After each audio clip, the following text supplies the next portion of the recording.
How do you organize your plans? Good morning. My name is Ann McNeil, and yes, I am the Master Wealth Builder, helping you to build a stronger and better life and business with the Think and Grow Rich Mastermind philosophy espoused by Napoleon Hill.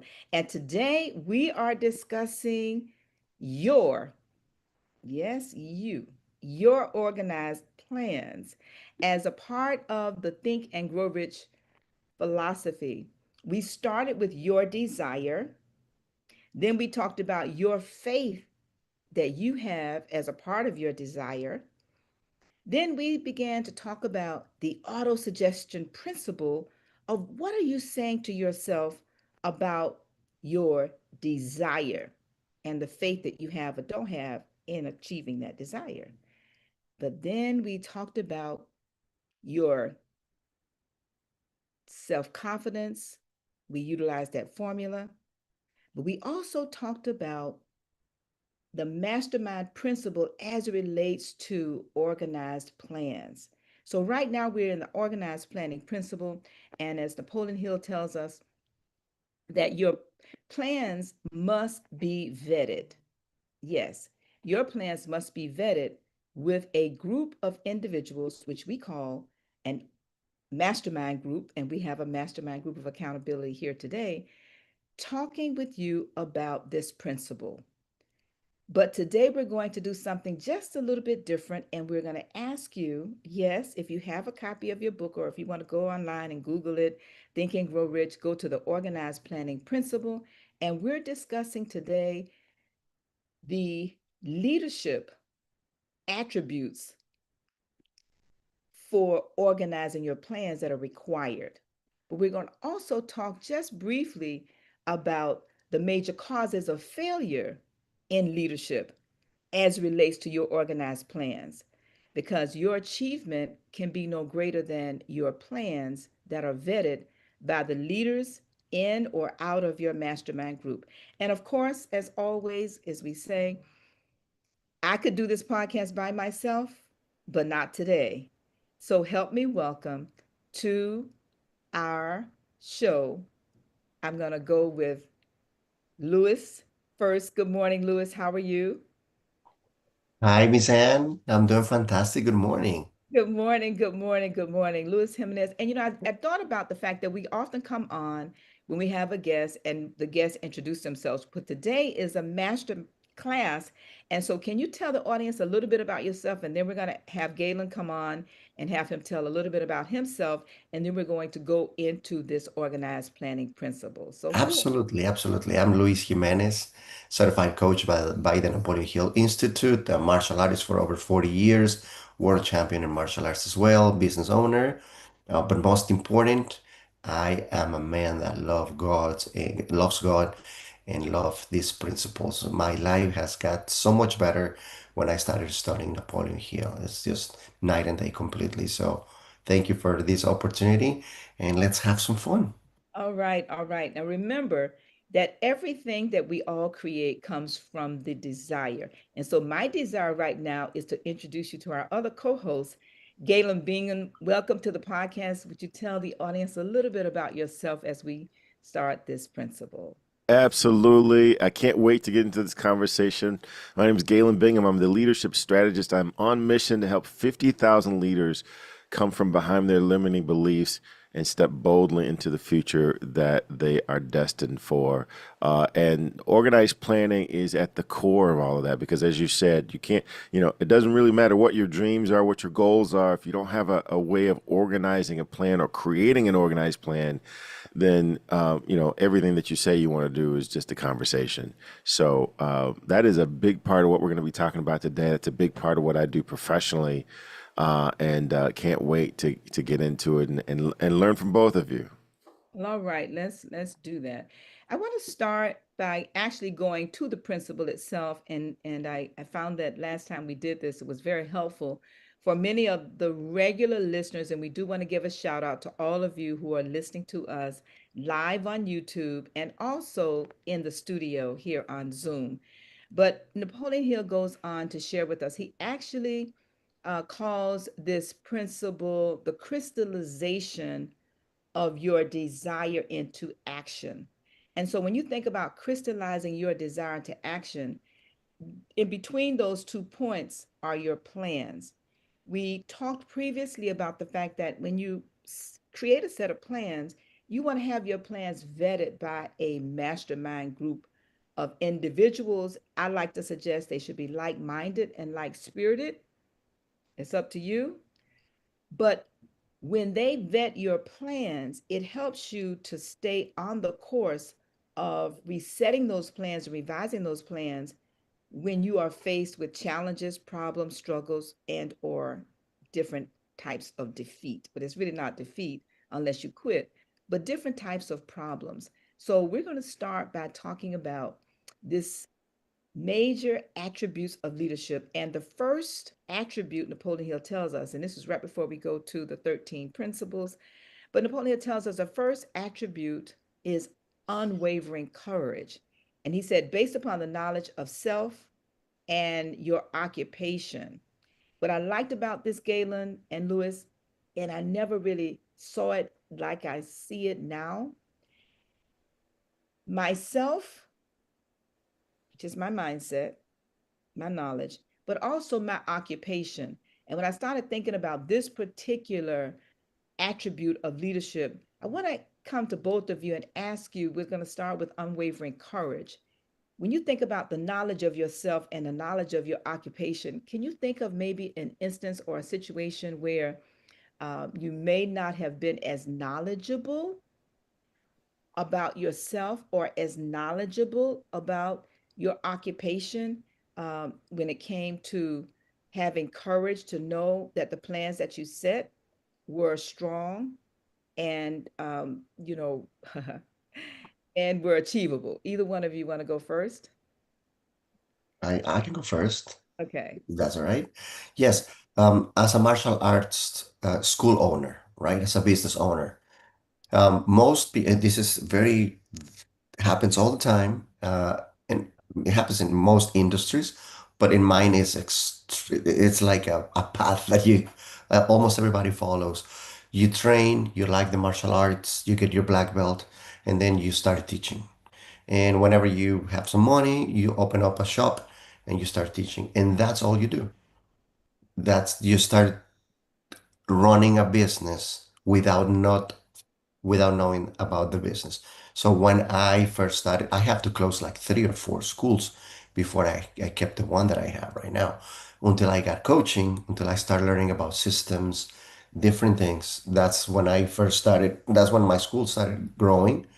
But it was a really, really painful. It was throwing money and losing students, not helping people. And of course, people started thinking, well, martial arts is not good. This guy closes the school and opens, closes, opens, closes. So I was very, very good as a technician, but as a business owner, as a business operator, I was okay. See, I was very good technician, okay business operator, terrible business manager, terrible business owner. So until I started getting no more knowledge, specialized knowledge on running the business, not working on the business, right? They say that instead of in the business, it was a complete game changer. So absolutely, I know exactly, and that's just one example on this in my martial arts as a martial arts school owner entrepreneurship career. So I hope was clear. Absolutely. Absolutely. Galen, what about you? Yeah, so for me, I'd say I'm using it right now. I'm in the process of writing my next book.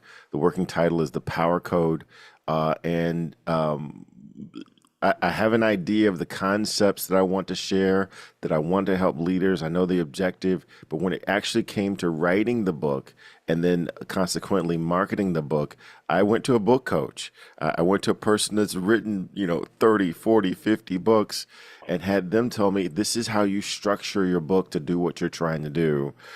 Here's what you need to think about as you prepare to publish your book. Here are the steps that are in place.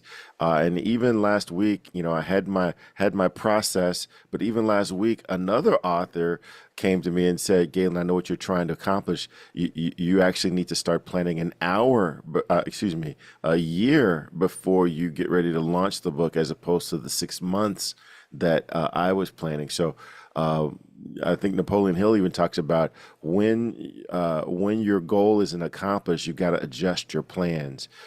So I didn't change my goal, but I am changing my plan to help me better deliver against what I'm trying to accomplish. So this is exactly what we're talking about in the text.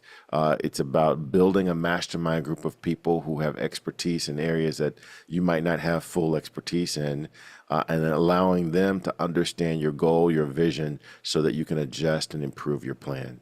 I had a manager when I was in corporate America, and he would famously say, "I reserve the right to adjust the plan to ensure we deliver success." Right. So I reserve that right at any point in time to adjust the plan so that we can deliver against our goal. Wow. Mm. I love that. I love that. I love that. And we will go to the second, which is self-control. I don't know if either one of you want to take this one. The man who cannot control himself can never control others. Self-control sets a mighty example for one's followers, which the more intelligent will emulate. And Galen, I see you shaking your head up and down. You want to take that one?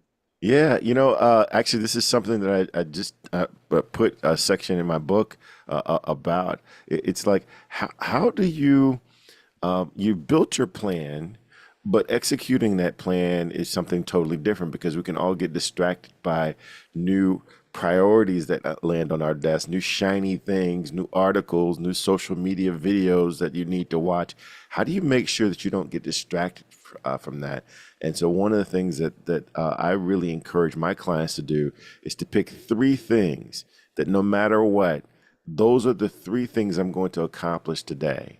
And if something else comes along, then it has to earn its way onto my priority list. Something else has to come off my list, because at the end of the day, I'm only accomplishing three things. And that requires self-control, because there's always something new happening in the government. There's always something new happening with the Diddy trial. There's always something new happening in the world that's going to try to distract and capture our attention. How do you maintain self-control to make sure that what you accomplish are the most important things, not just the most urgent or the loudest things? Wow. Now, thank you so much for that thumbs up. We do have a also a guest that's joining us, Marianne Kirk. Thank you so very much in the studio. We also have many of our friends, Vlyn, Whitfield, Dorita, Shannon, Meta, Laura, Johnny, Laverne. All of you, thank you so very much for joining us here live on YouTube. Please remember to comment, like, and share the podcast, but also subscribe to the YouTube if you're listening to us for the first, second, third, or fourth time. We also want to go to Lewis. I'm not sure if you want to comment on that before we go to the 13 The principles. amazing video. Yes, yes, just piggybacking on what Galen said. We have the ability, Napoleon tells us, we have the ability to choose our thoughts. So that's so important. When the noise, how I call it, the distractions, the social media, the government, the news, we have the power to silence, to control our environment. So we can silence all those noises and focus exactly on what we're looking for. Every morning, as part of my daily routine, I strongly encourage people to do this. Set the tone of the day from the beginning with being grateful, right, for waking up first. But then what am I going to work on? What is uh, uh, the last thing that I pick up is my phone in the morning. That I have learned to keep the phone away. Just I don't need to even look at it to know what time it is in the morning. So that is, I'm controlling my thoughts. I am controlling the environment. So, and that comes with exactly self-control, in my opinion. Wow. Hey, let me add on to something that Luis just mentioned. I have been famous at the end of most of these uh, episodes of saying that you can catch me on every social media platform except for Facebook. I left Facebook at the end of last year because I decided that that was nothing but a ball of distraction. For me, that was nothing but a ball of distraction. And every time I pick up my phone, I see, I got five more messages or whatever, and I click onto the button and find out that Luis's dog really enjoyed the pork chops that he fed him last night, right? And although that's fascinating, it was distracting me from the things that I believe were important for me to accomplish. So that's why I made that decision, because that distraction, that notification was just too attractive for me to have self control. So I just totally eliminated the entire distraction. So I just wanted to add that because we have to make decisions about what's the best way for us to be successful. Otherwise, you're gonna fall effective to the current every time. Can I And add? that was your way of demonstrating self-control. Mhm. Excellent. Thank you so very thank you both so very much. We're going to go ahead and share this 13 principle video. Would either one of you like to tee it up as we prepare to share that?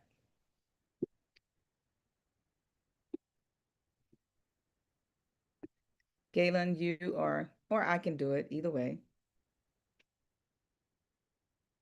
Not sure. Uh, okay, can you see the video, Galen? I'm Yep, not. just press play. Yes. I just wanted to just make sure, I'm not sure if either one of you wanted to share anything about the video, but since I'm on here, I will turn off my camera and I'll go ahead and I will share. This for many of you that's listening for the, as regulars, please, while the video is playing, share this on your social media. And like Galen has self-control over not being on Facebook, uh, some of us are not there yet. So please share this on Facebook, your LinkedIn, and all of your other social media so that others will hear and see this podcast live. And so join us as we share this video of the 13 principles.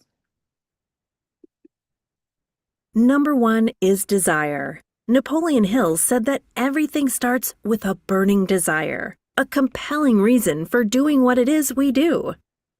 Step two is faith, having belief in our ability to attain that which we desire.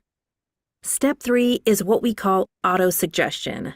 Autosuggestion simply means being very intentional about the things that we are pouring into our thoughts, into our brains, and into our consciousness. Our brains, our minds will receive everything automatically, but we have to work extra hard to make sure that the positive things are what we are feeding ourselves, because those positive thoughts are going to turn into positive actions. Step number four is specialized knowledge. No one person knows everything, even about whatever their particular area of expertise might be. And the value of the mastermind principle is using the specialized knowledge of other people. Step number five is imagination, the workshop of the mind. Everything starts with our imagination and our thoughts, the burning desire to transform those thoughts into our reality. In order to do that, we have to take a look at step 6, which is organized planning. That is how we crystallize our desire into action, organizing ourselves. Having the thought and not acting on the thought isn't going to get us anywhere. We have the thought, we go through the organized planning to transform that thought into action. Step number 7 is decision. What Napoleon Hill said is the mastery of procrastination.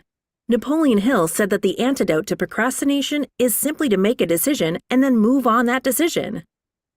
Step 8 is persistence. We have to have a sustained effort which is induced by our faith in order to achieve our goals. One of Napoleon Hill's books I love, even the title, 3 Feet from Gold. Those people who became rich during the gold rush in the wild, wild west days didn't do that because they were necessarily smarter or had better information than anyone else. It's because they stayed just a little bit longer. Sometimes people left when they were just literally 3 feet from gold. So hanging in there, being persistent, is step number 8.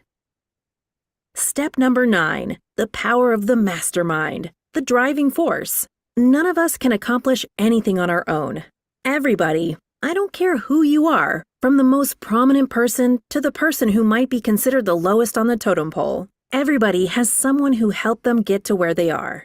And the power of the mastermind is being able to use those influences around us, use the thoughts, use the knowledge, use the exploration of other people to help us in achieving our goal.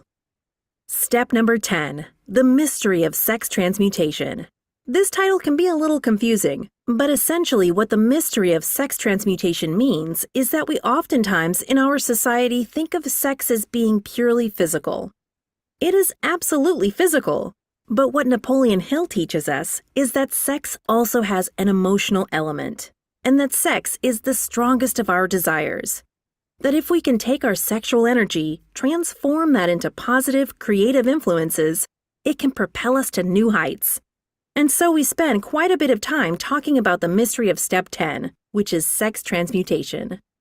Step number 11 is the subconscious mind, which Napoleon Hill tells us is the connecting leap between our human mind and the infinite intelligence, the source of all thought, the source of all creativity. Conscious mind, we spent some time talking about how we use that through the influence of autosuggestion and what we're feeding into our mind. Step number 12, which is the brain, the broadcasting and receiving station of thought. Final step number 13, the sixth sense, the door to the temple of wisdom. This is the final step through which infinite intelligence may and will communicate voluntarily without any effort from or demands by the individual. The principle is the apex of the philosophy. It can be assimilated, understood, and applied only by first mastering the other 12 principles. All right. Wow. I am so excited. Every time I listen to that video, I hear something that I did not hear before. And so when we started talking about these organized plans, whew, I just want to come back to the two of you as we're discussing these major attributes of leadership. And we also want to ask those of you who are listening in the chat, if you have any questions or comments, we want to engage you in a dialogue. This is not a monologue. So we want to make sure that if you have any questions, and also those who are in the Zoom with us, if you would share those questions. All right, now we're going to move on to a keen sense of justice. Without a sense of fairness and justice, no leader can command and retain the respect of his followers. Any comments from either one of you about that? Yeah, I'll jump in here. I think this is really important on two fronts because now we're talking about what does it take to be an effective leader. Your people need to know, the people who are following you, they need to know that they're going to get something out on the end of their action. That if they put two in, they're going to get two out. Or if they give you whatever resources or time, that you're going to be fair with that time. If they don't have a sense of consistency, then they're not going to want to follow you. I think that the same is true also for yourself. I mean, you've got to have confidence in yourself. That's why they call it self-confidence. You got to have confidence in yourself that if you put in the effort, you're going to get the benefit of that effort on the other end. The only way you can do that is by being organized with what it is that you're actually focused on. Luis, what are your thoughts? No, absolutely. If we want to have, we're part of a something, right? Team, corporation, something. When you are in the position of leading, if you are not just fair with whomever didn't, you cannot, just like you said, I cannot, not everybody can reap the same benefits if you don't put the effort, right? Or right now, or we take in turns, right? But it's very clear from the beginning. Right now, this is your project and you're going to be leading underneath me, right? And then there's the next person, or you're in charge of that department, you're in charge of the other department. Very, very important what you just said. If we cannot give the people what they put into or more, that relationship eventually is going to get damaged. That effort, people is going to start seeing it, and I've seen it plenty of times. People is just busting, right, or working hard, hustling, and then they get exactly the same as the person that was not doing anything or barely the bare minimum.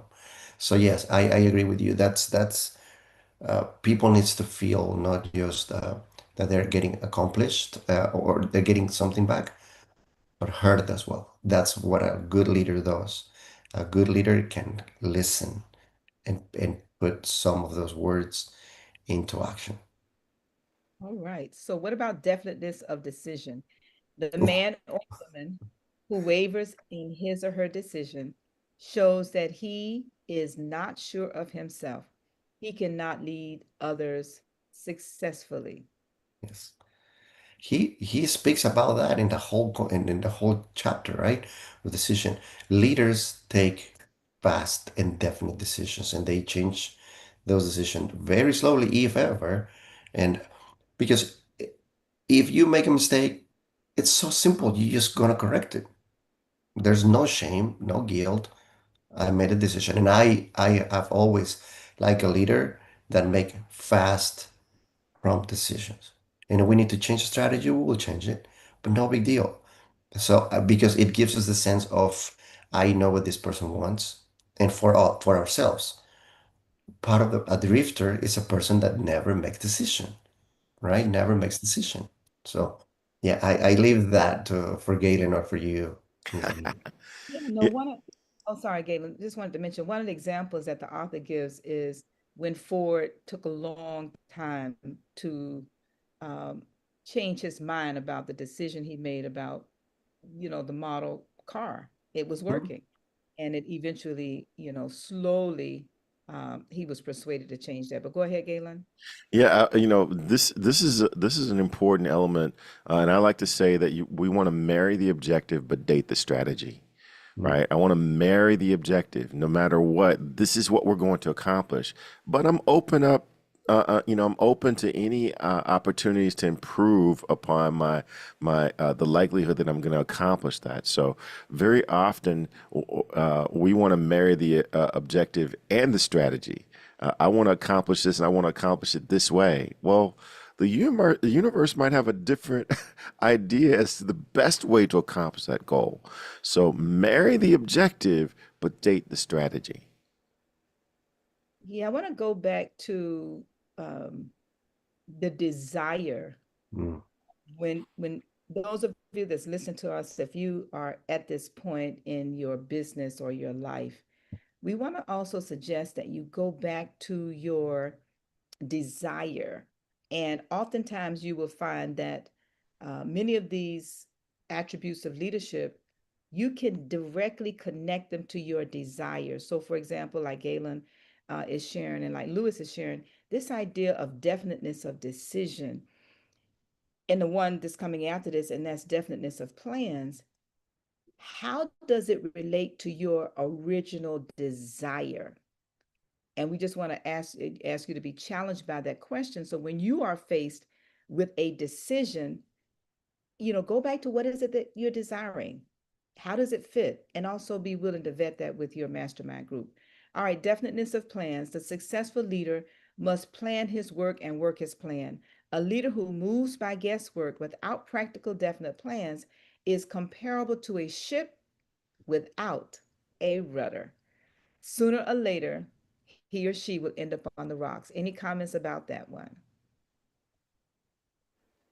Yeah, I'll just offer that, this is something that you mentioned earlier. This is where your mastermind comes in, right? This is where people will say, I understand what you're trying to accomplish.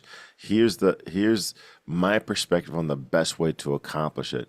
At some point, though, you've got to move into action. You've got to start executing, or otherwise, this is just going to be a conversation.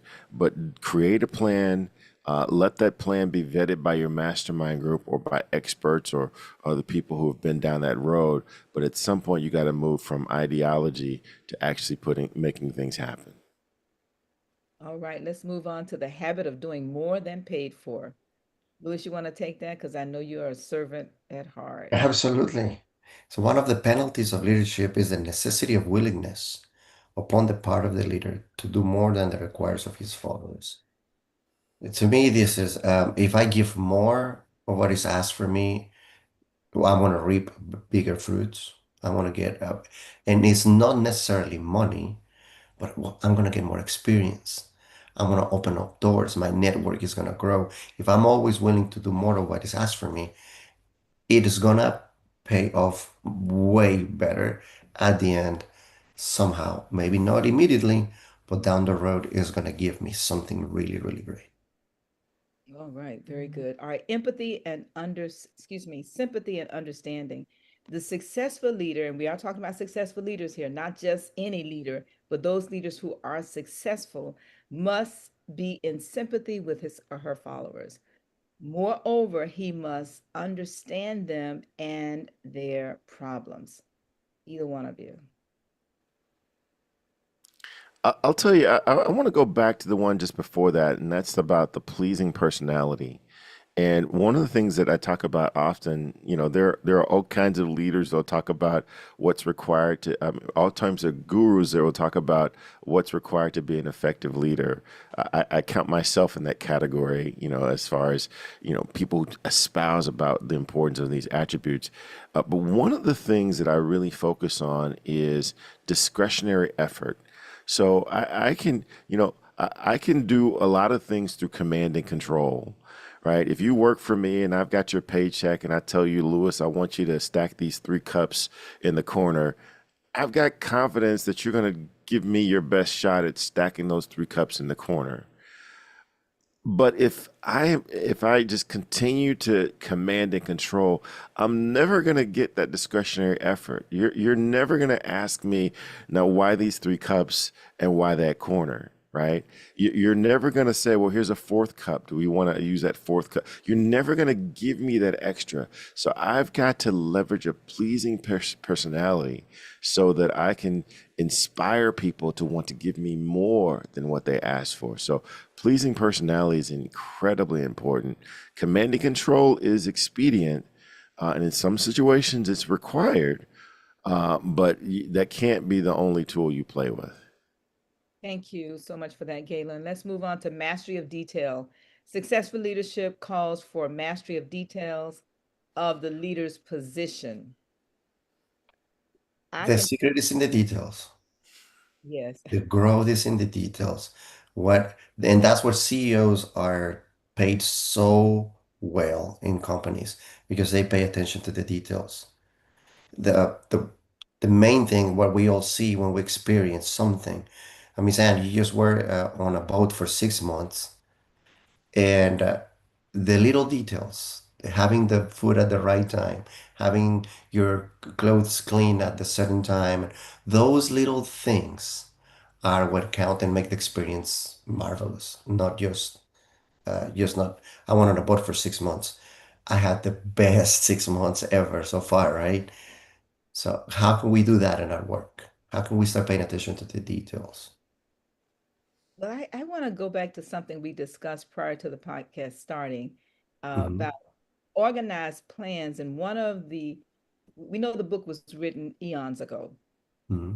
but now we have technology that is able to vet those plans to help us organize our plans.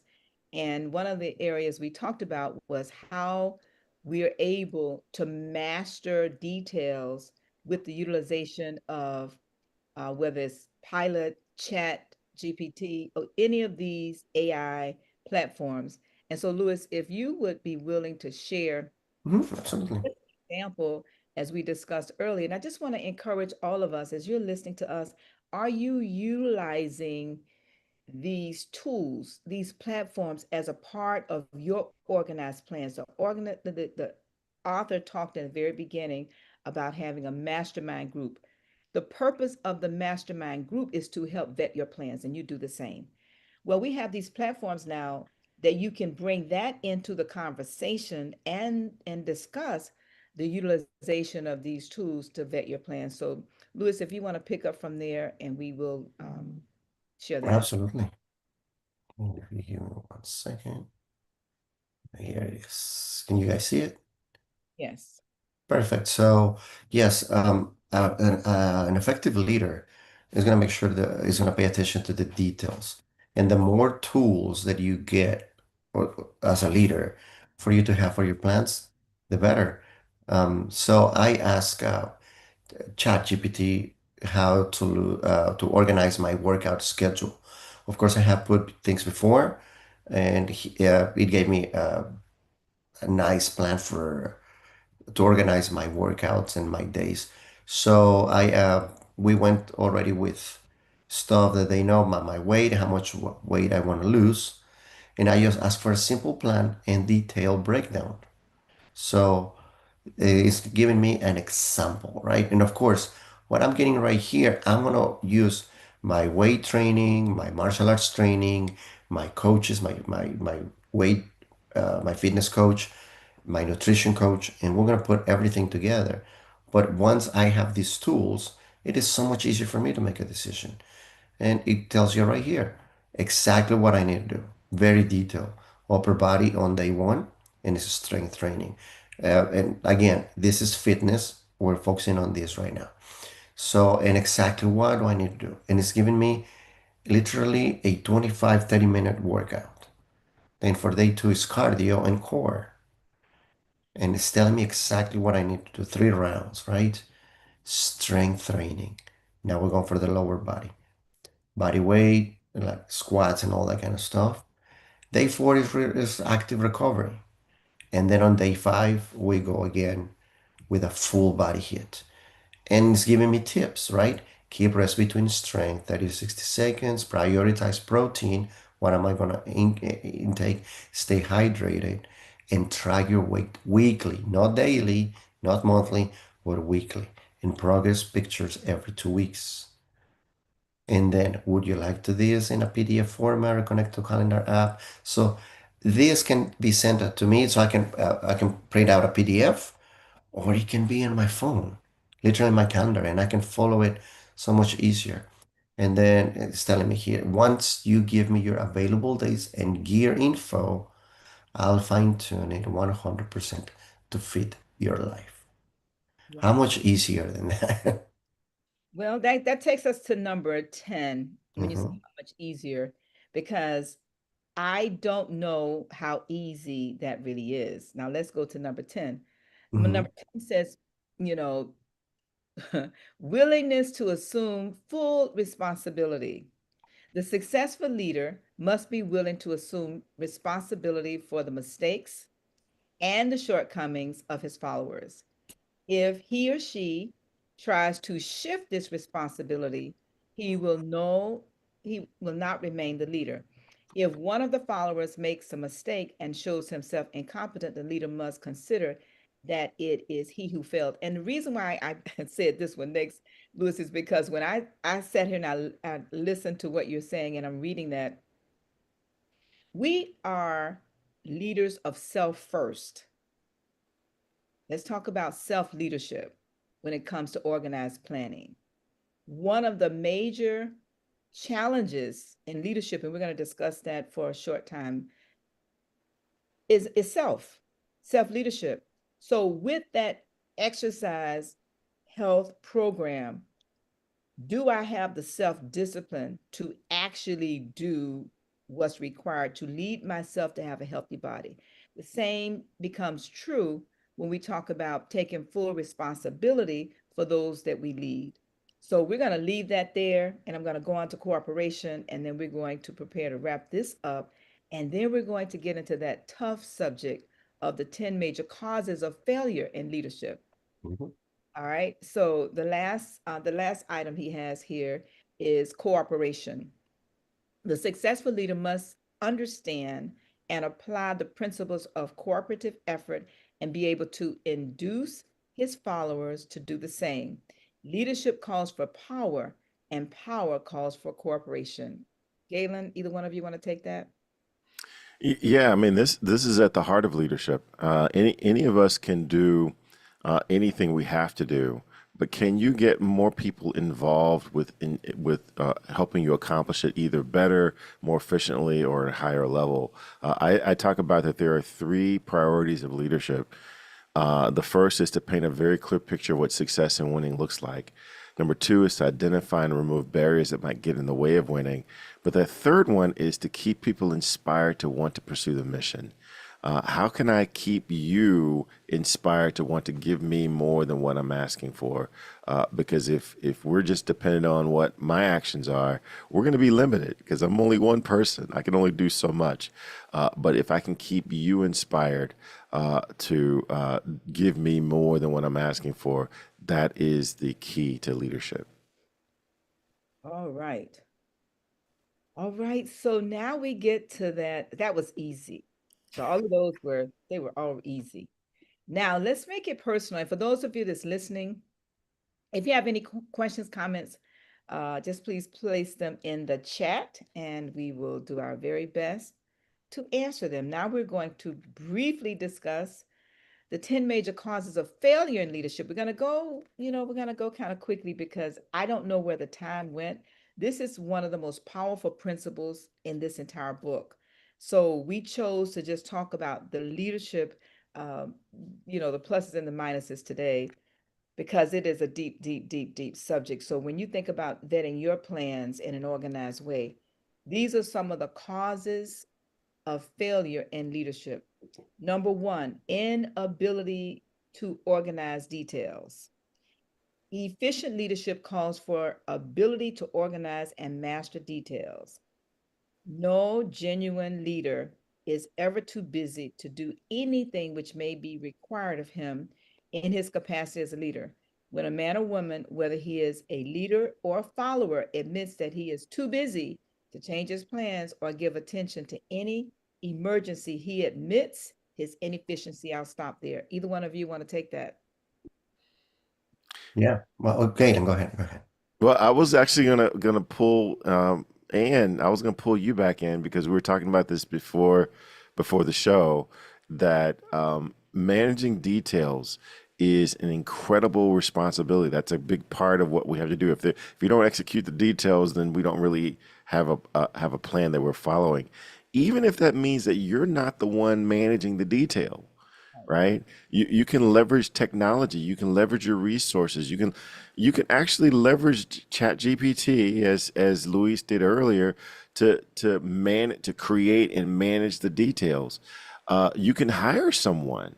You can hire someone on your team to manage the details. When I got serious about my podcast, I brought in a professional podcast editor to manage the details around making sure that the show sounds right.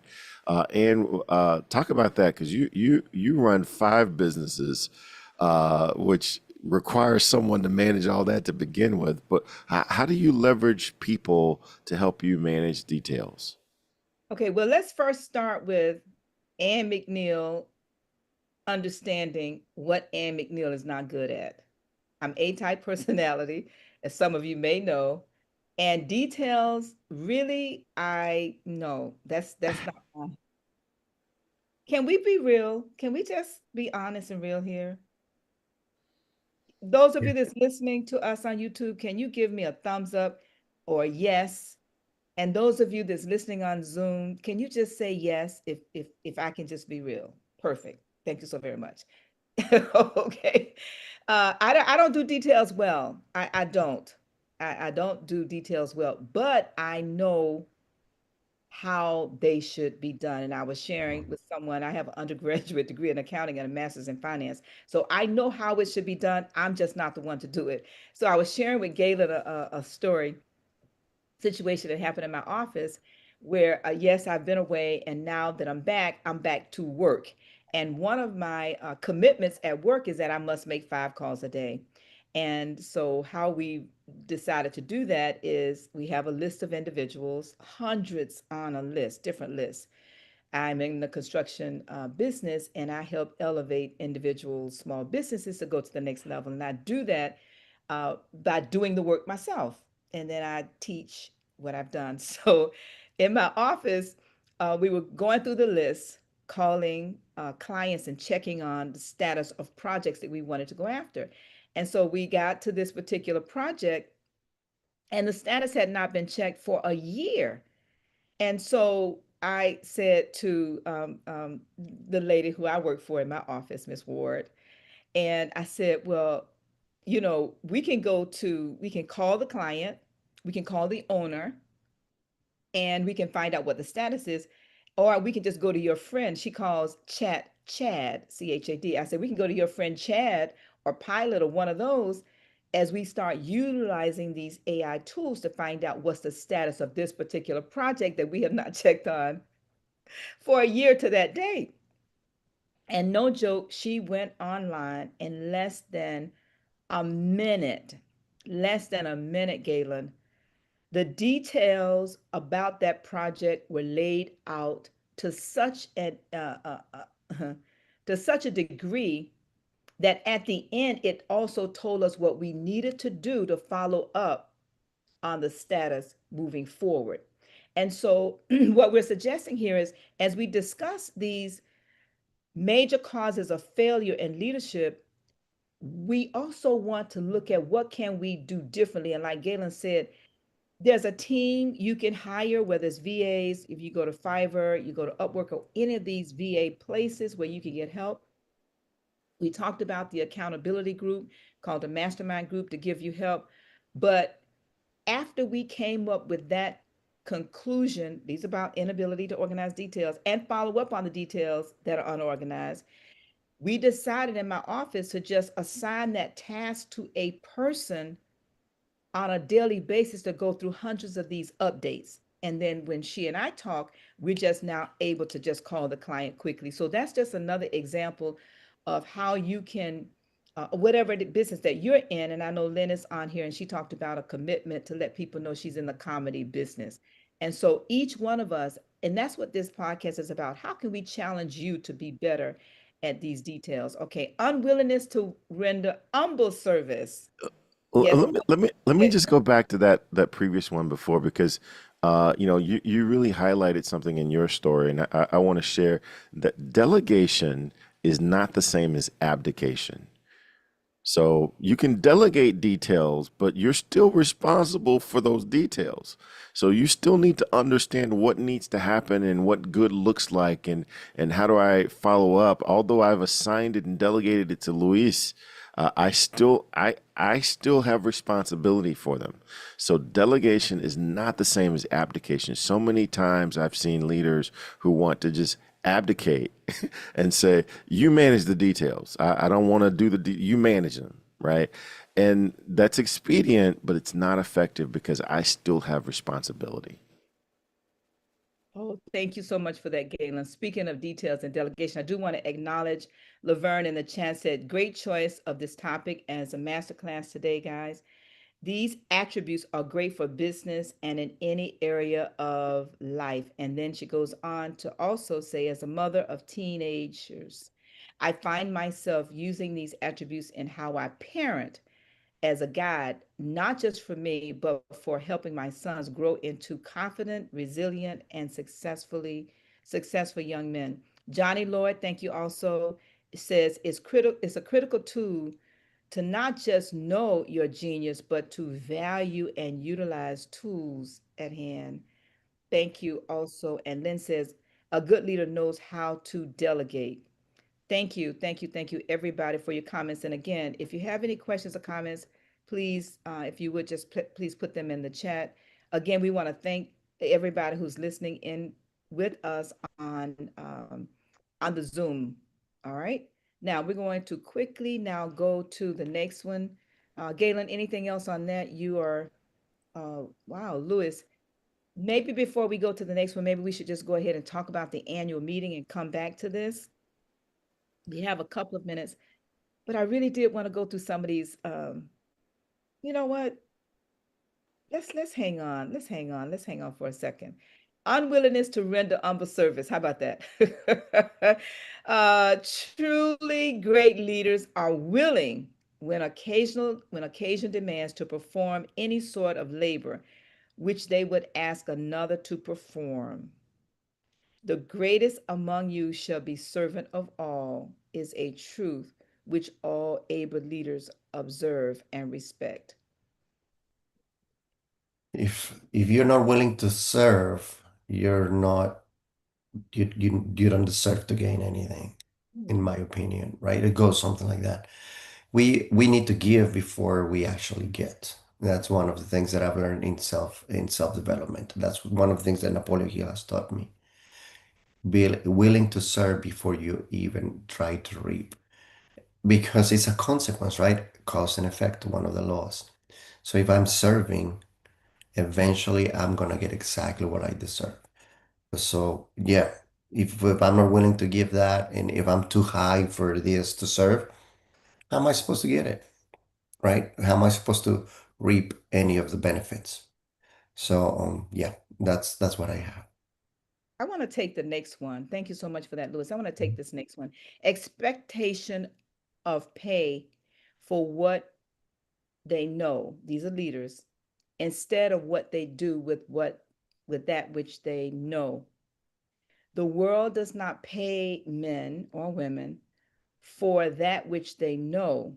It pays them for what they do or induce others to do. I want to take this one because in the very beginning of this process for me, when I first started reading the book, I have a very good friend. He just passed, God bless the dead, a month ago. He is so smart, lawyer, high positions, government positions, very smart, very intelligent. And he took this position that he should be paid for what he knew. Unbelievable, unbelievable.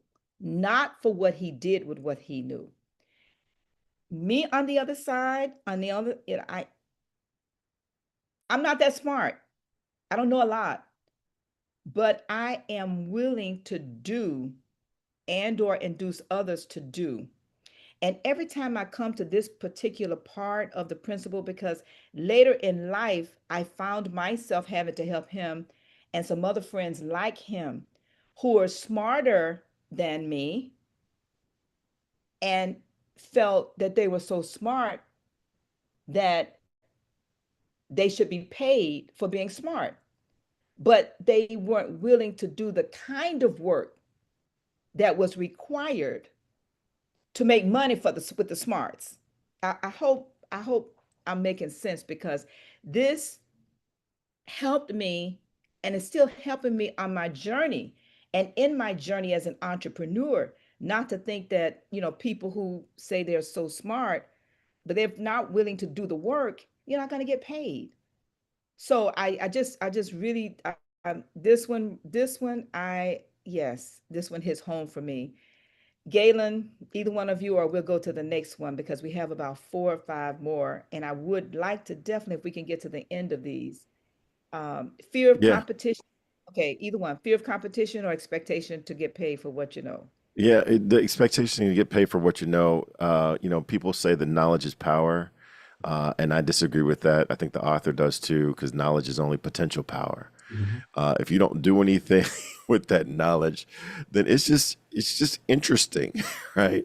And if you don't believe me, that's why teachers, we're always struggling to get teachers the pay that they deserve because they're teaching. But knowledge is only potential power. How do you turn that into actual power? That is the whole point behind the mastermind. Yeah, well, having a title, a college education doesn't mean that you're going to be successful, right? Yeah. Oh, you want to go down that road? Uh-oh. All right, let's keep it moving. And for those of you in the chat, just keep it coming. Keep it coming. All right, so we're talking about the 10 major causes of failure in leadership in the organized planning principle of the book Think and Grow Rich. So for those of you that may have come on a little late, that's what we are discussing. All right, fear of competition from followers. The leader who fears that one of his followers may take his position is practically sure to realize that fear sooner or later. The able leader trains understudies to whom he may delegate at will any of the details of his position. Only in this way may a leader multiply himself and prepare himself to be at many places and give attention to many things at one time. It is an eternal truth that men receive more pay for their ability to get others to perform than they could possibly earn by their own efforts. An efficient leader made through his knowledge of his job and the magnetism of his personality greatly increase the efficiency of others and induce them to render more service and better service than they could render without his or her aid. Now, while the two of you are thinking, I'll take this one. I said to the five groups and organizations that I am blessed to serve before I went on this cruise, I said, I must LEAVE in order for you to LEAD. I must leave in order for you to lead. This is an excellent example for me of that. And I will say publicly that every single one of those groups excelled while I was gone. And so I'm very excited because, again, the fear of competition from followers is one of the areas we must all grow in, but we must all grow first in order to demonstrate that. So, Galen, either one of you want to comment on that before we go to the next one? Yeah, again, for me, it all comes back to how can I inspire discretionary effort? Hmm. And if I'm always competing with the people that are supposed to be following me, they're not going to want to give me their discretionary effort. At best, they're only going to do what I tell them to do. If every time they give me a new idea, they sense that I'm competing against that idea. So, how do you multiply yourself? How do you get the organization or the team to run without you or to run farther than you can run by yourself? If we're just going to do what I can do, then I don't need a team if it's just going to be me.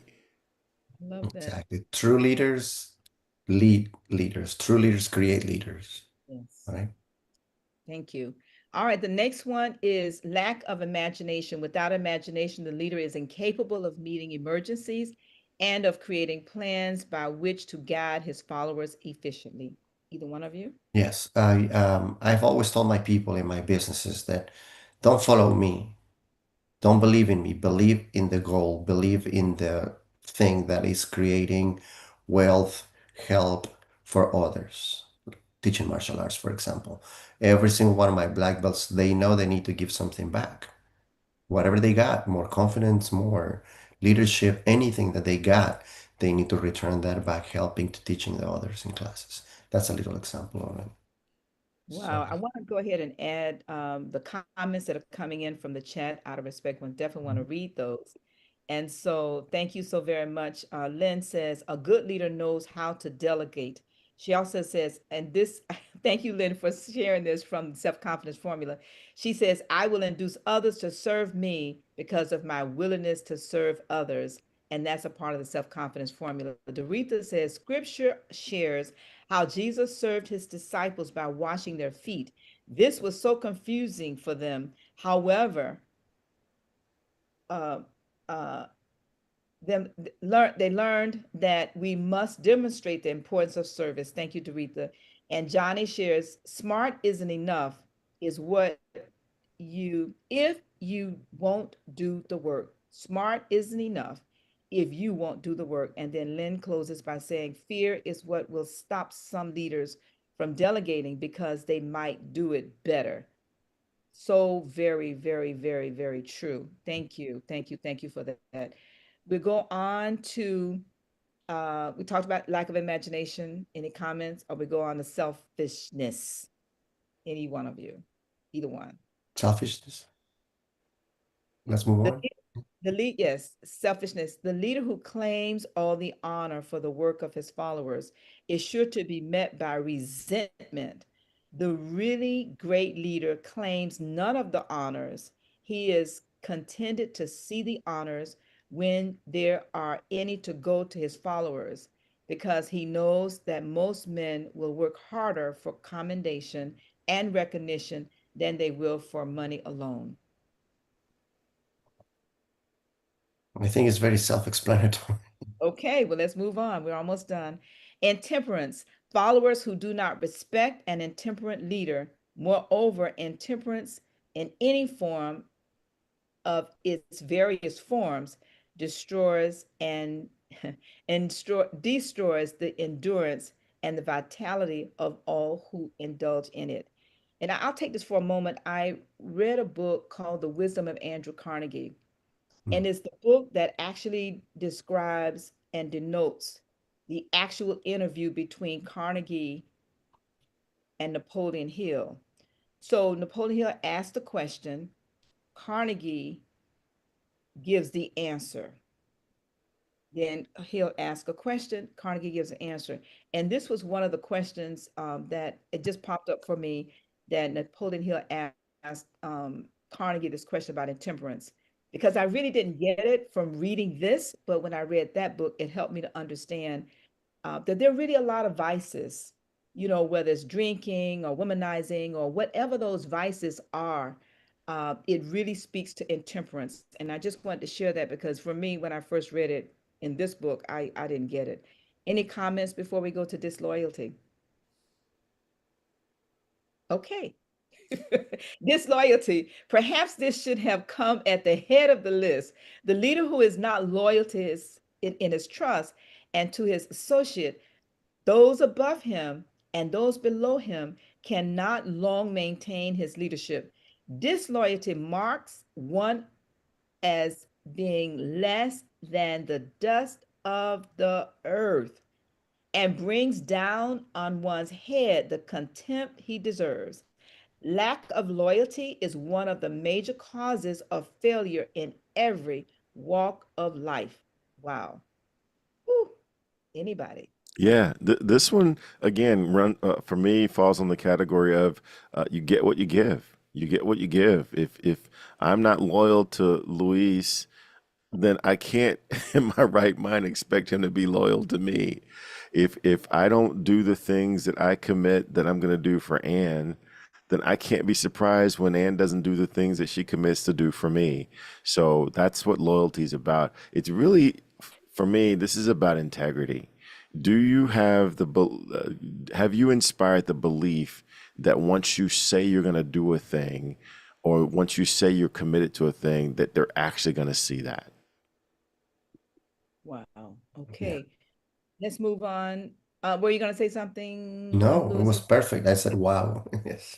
Okay, emphasis of the authority of leadership. The efficient leader leads by encouraging and not by trying to instill fear in the hearts of his followers. The leader who tries to impress his followers with his authority comes within the category of leadership through force. If a leader is a real leader, he or she will have no need to advertise that. Sorry, that fact, except by his conduct, his sympathy, understanding, fairness, and demonstration that he knows his job. I'm sorry, I laugh because um, a person popped up in my mind and they will go nameless, but they demand to be called a certain title before you address them at all Mhm. times. Mhm. And their face popped up for me for this as an example of the authority of leadership. And so I'll leave that there. Any comments about this one before we go to the very last one, which is, Yeah, I'll just say that there is a space for command and control leadership. It's expedient. It's just not very enduring. You know, if I need to get something done and I'm the higher person on the organization chart, I can say I need you to do this and I need you to do this by Tuesday at 5:30, right? And you're gonna look at the org chart and you're gonna realize that my picture is higher than yours, and you're gonna do it. But man, it's just not very enduring. It's not gonna inspire you to want to give me that discretionary effort. So that is a tool in your box, but boy, it can't be your favorite tool. It can't be your only tool. You gotta have the ability to inspire people to want to give you more than what you ask for. And it's well, I'm sorry, go sorry, ahead. go ahead, please. No, going with that is the culture that we create, right? The environment that we create, the culture that we create in the business, in the family, in the church. It follows that commanding that leadership. I love it, Galen. It comes down to it permeates, right? Leadership permeates from the top all the way down to the bottom. I just love to how Napoleon says that. Yeah, I want to just add something. It's in the chat from Victoria Long Coleman. Um, Going back to something Galen and you both just said, she says, thank you for the session. How can organizations create a culture that fosters loyalty without demanding blind allegiance? And I think you almost answered that when you talked about the force. Any other comments? I can just think of something that we're going through in our company inside of MCO, and that is we hire consultants with an S to advise us and to serve as accountability for us in creating the culture that we desire. Starting some companies, you do the mission vision, what values that you believe that's important to you. And so, Victoria, I think that that's one of the ways that you start. But those values, they do come from the bottom up and top down because you do want your team to be in alignment in terms of agreeing with this is who we are. And this is also who the public we serve as our clients. This is who they see us as. So those are just some thoughts. Anybody else regarding her question about how can organizations create a culture that fosters loyalty without demanding blind allegiance? Yeah, yeah. I go back to the three priorities of leadership. And the first one is to paint a very clear picture of what success and what winning looks like. Martin Luther King said, I have a dream. He didn't say I have a 16-point plan, right? So what does it look like when we accomplish this goal? And then how can I, through storytelling, show you what that looks like so that you can see yourself in it. Storytelling is an incredible tool. If you tell stories about how your values, how the values you espouse look in real time, people can see themselves in that story, and then all of a sudden they start stepping into those values as well. Now I'm going to go to 10. We actually merged number 10 and number 9 together, but to just put it on the record, number 10 says emphasis of title. Thank you, Galen, for that, and also Victoria for the question. Number 10, emphasis of title. The competent leader requires no title to give him or her the respect of his followers. The man who makes too much over his title generally has little else to emphasize. The doors to the office of the real leader are open to all who wish to enter, and his working quarters are free from formality or ostentation. These are just some of the common causes of failure in leadership. And we want to thank all of you for joining in on this conversation today. And especially those of you who are in the Zoom, we want to thank you also. But Galen and Lewis, if you want to go ahead and tell everybody who you are and how they can connect with you, because we really do want to make sure that those individuals who want to connect have a way to do so. And then I'm going to quickly go to our annual meeting and why it's so vitally important. And thank you, Ms. Coleman, for registering. And I'm going to set a new goal. I really would like to get one new person at least a week from this podcast to register. But Galen, let's go ahead. The two of you introduce yourselves, and then I'll go to the annual meeting. Yes, I'm Galen Bingham, the leadership strategist. You can find me all over social media on LinkedIn, on Instagram, but you can't find me on Facebook. You can't find me on Facebook. But the best way, the most fun way, the most profitable way, place to find me is on my podcast, Whiskey, Jazz, and Leadership, on every podcast platform. We discuss the whiskeys leaders drink, the music they listen to, and what they think it really takes to be an effective leader. Definitely check us out. We can help you take at least one or two steps closer to your goals. All right. Thank you, Lewis. Thank you. Yes, you can find me on all social media platforms as Luis Jimenez or Luis Jimenez Coaching. And I love to help people, especially athletes and business owners, with mindset and set a couple of steps, 7 steps to success. So that's where you can find me, luisjimenezcoaching.com. All right. Well, thank you both so very much telling everybody how they can connect with you. My name again is Ann McNeil, and I help small business entrepreneurs to go to the next level in their business, also in their life. And you can connect with me by texting the word "and," that's ANN, to the number 59925. And just want to just mention to all of you that every year we host an annual meeting for your life. This is not a conference, and this is our Think and Grow Rich. Yes, Mastermind annual accountability meeting, and it's going to be held in 2026 on January the 9th and 10th. On that 9th, we have our founders reception that starts at about 6. On the 10th, which is Saturday, we start at 8 and we go until about 3. These I'm sharing here, just some of the information about the annual meetings. Actually, this year we're going back to the Embassy Suites in Boca.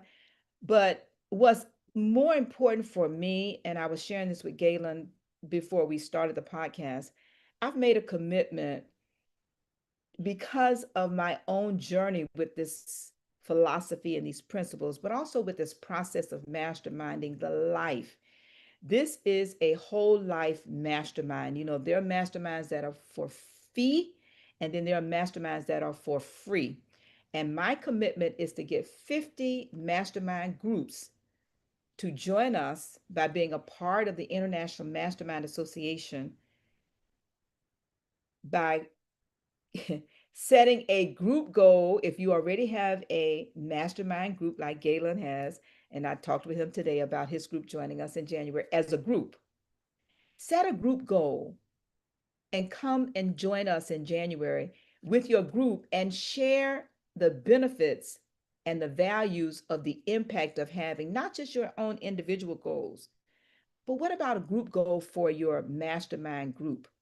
And then if you don't have a mastermind group and you're interested, like I said, text the number 59925, just put Ann in the chat, and we'll follow up with you to help give you what's the next step and the next step as a part of that. I wrote 3 books. One of them is called How to Start and Run a Successful Mastermind Group.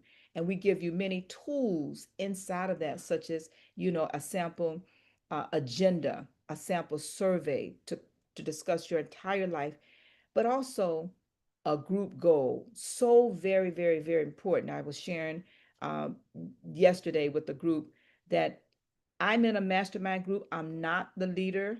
It's called Palm Beach Life Planners. And each year we set a group goal.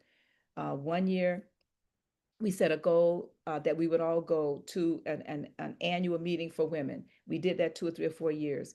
But as we aged, we realized that we needed to each set a group goal, be a part of a group goal to get long-term care. It took us years. Then we set a goal as a group for all of us to get disability insurance. Now, why is this important for those of you who mastermind are deciding to start a mastermind group, or maybe you already have one already started? Connect with us and let's have a conversation about how we can help take you and your group to the next level. Again, my name is Ann McNeil. We want to thank all of you for joining us. I'm going to just go ahead and plan to wrap up. We were just a little bit longer today, but we want to thank you anyway for joining us because, again, this is such a powerful tool as you mastermind your organized plans and as you grow into the leader that you have been called to be to serve others. Again, today we've talked about the attributes of leadership and also the failures in leaders. If you would like to get more information, please connect with either one of us, Galen Bingham, Luis Jimenez, and or myself. But also remember to subscribe to the YouTube, please, and also click that bell. All right, so until next time, we're going to go ahead and wrap up, but we want to continue to remind you, continue to think and grow richer. And until next time, we'll see you next time. Thank you.